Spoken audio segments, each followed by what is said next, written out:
આપણી જેટલી જો અહીંયા વાડી દેખાય છે ને જ્યાં સુધી દેખાય ત્યાં સુધી હા આખામાં મંડપ નાખી દેવો છે. અહીંયા મંડપ નાખીને તારે શું કરવું? એટલે તારા લગ્ન નક્કી થયા કે એવું કઈ છે?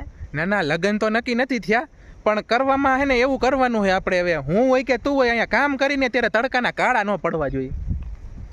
હું તો નથી પહેરો, હું તો ધોરો જ છું. અને તું આમે ક્યાં કાળો પડવાનો હો? તું પહેલેથી કાળો જ છો. આ તો જાજો કાળો ન થાવ ને એમ.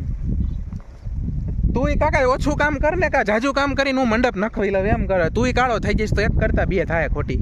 હું તો હે ને આમ સવારમાં જ કામ કરું, બપોરે હું કામ કરતો જ નથી. તો એ કે ને કાકા તું કા રૂપાળો હો ને હું કા કાળો થઈ ગયો હું આટલો. એટલે પછી આખો દી જામી ન પડાય. શેઠ તને કાંઈ એટલા બધા પૈસા નહીં દઈ દે.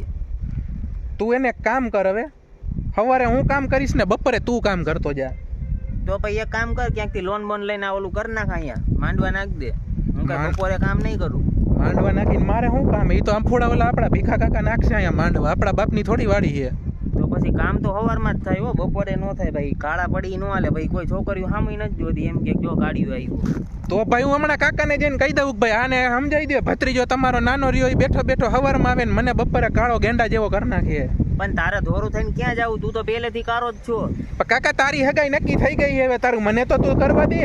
અરે એવું ન હોય ભાઈ, લગ્નની તારીખ આવે ને કારો પડી જાય તો હગાઈ તૂટી ગઈ. આમાં પૂછી લે કેટલાયની તૂટી ગઈ છે હો. એટલે એવું અભિમાન નહીં રાખવાનું. પણ તારી તો ક્યાં હગાઈ તો થઈ છે, તારે તો લગ્ન તૂટવાની બીક છે. મારી તો હગાઈના ઠેકાણા નથી કાકા. એ ધંધો જ ન કરાય ભાઈ. માન ભેગું થતું હોય ને તમે જોઈ ન હોય એમાં નજરું નાખો હો. હું કહી દઉં ભીખા કાકાને ભાઈ હું સવારે આવીશ.